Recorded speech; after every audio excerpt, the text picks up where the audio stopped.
Татарстан парламентында республика бюджеты турындагы закон проекты буенча киләсе ел һәм 2024-2025 еллардагы план чыры турында актив фикер алышалар. Хәзер парламентның шушы һәм башка яңалыклары турында тулырак. Документны Дәүләт Советының профильле комитетларында жентекләп карадылар, җомга көнне закон проекты буенча парламент тыңлаулары узды. Беренче укылыш алдыннан булачак казнаның барлык параметрларын килештерү һәм документка ярдәм итү буенча төптән билгеләнү мөһим. Барлык проектларны да финанслауны тәэмин итәргә кирәк. Татарстан президенты Рөстәм Миңнехановның Республика Дәүләт Советына юлламасы 20 октябрьгә планлаштырылган. Анда республиканың эчке һәм тышкы хәле турында мәгълүмат яңгыраячак. 6-нчы чакырылыш Татарстан парламентының 35-нче утырышы Салих Сәйдәшев исемендәге Дәүләт зур концертлар залында узарга тиеш. Татарстанның 2023 елга планлаштырылган бюджетында социаль өлкә чыгымнары бөтен күләмнең 80%-нан күбрәген тәшкил итәчәк.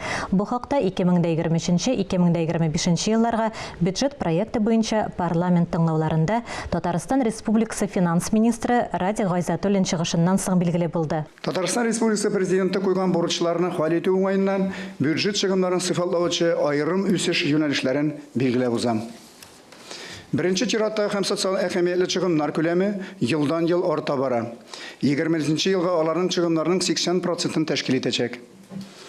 Чыгым өлеше төзелешендә бюджет өлкәсендә эшләүчеләрнең айрым категорияле хезмәт хакын икътисадта уртача дәрәҗәгә күтәрүгә акча тулысынча каралды. Чыгымнарның дәүләт программалары буенча бүлү дәвам итә. Бюджет чыгымнарының программалар белән тәэмин ителгән өлеше 88%. Дәүләт программалары төзелешендә ил күләм һәм федераль проектлар чагылыш тапты. 20 елда алдагы елларда башланган социаль мәдәни илкә һәм иҗтимагый инфраструктура объектларын төзү һәм капитал ремонтлауны финанслауны дәвам итү тәкъдим ителә. 45 муниципаль район һәм шәһәр берәмлекләре бюджетларының 911 җирлек бюджетының чыгымнар буенча фаразлары билгеле булды. Республика штабында бөтен шул теге авырлыкларны предприятиеләрен карыйбыз, итәбез, ярдәм итәбез. Ул бит менә көн сайын чыгып тора бөтен предприятиянең сорауларын. Бергә утырып, федераль безнең иптәшләр белән бергә, нинди анда ярдәм алырга, мөмкинлек алырга. Андары шул федерация буенча тоже бик күп ярдәмнәр хәзер бара инде менә безнең илдә. Шуны бергә карап, менә безнең эчер шул оператив без аңгария китергә тиеш менә нинди вопрослар куялар. Предприятиеләргә булышырга ул яктан инде. Бу теге логистика буенча да инде вопрослар бар. Аны и предприятие үзләре дә сиша инде хәзер, менә хөкүмәт тә, Россия хөкүмәте дә бик каты булыша. Узган атнада парламентарийлар укытучылар көне уңаеннан уздырылган тантаналарда өлкәннәр декадасы чараларында катнаштылар. Мәрхәмәт, милосердие, хатын-кыз депутатлар берләшмәсе кеше хукуклары буенча вәкил белән берлектә өлкән гражданнар хукукларын яклау буенча хатын-кыз игътибары кайнар линиясен үткәрде. Фәрит Мөхәммәтшин Россия юстиция министрлыгының 220 еллыгына багышланган чараларда катнашты. Парламентта волейбол ветераннарын кабул итте. Казанда һәм республиканың зур шәһәрләрендә традицион көзге авыл хуҗалыгы ярминкәләре дәвам итә. Декабрьгә кадәр шәһәр халкы шимбә көнне сыйфатлы продукция сатып алу мөмкинлегенә ия.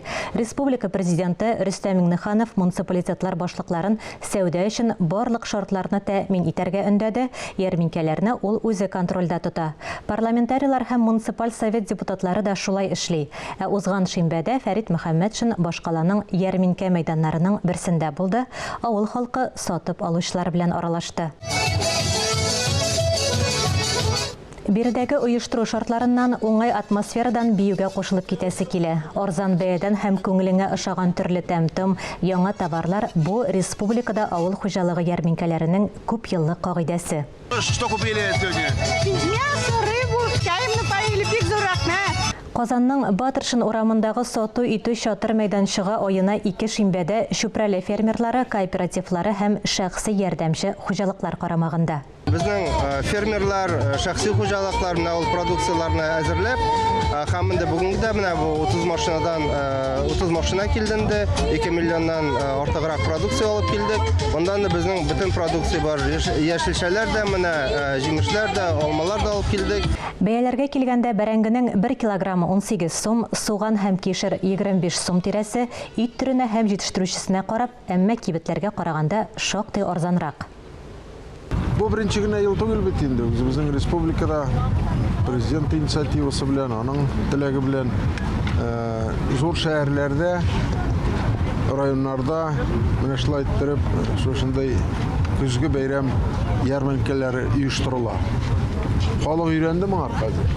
Әле менә халык белән аралаштык, рәхмәтләрен әйтәләр. Ул көнне агросәнәгать паркында һөнәри техник белем бирү активистлары һәм студентлары гаҗәпләндерде. Татарстан башкаласында ел сайын үткәрелә торган республика ярминкәсе, осталар шәһәре авыл хуҗалыгы продукциясе һәм техник иҗат эшләнмәләре күргәзмәсе 25нче мәртәбә узды.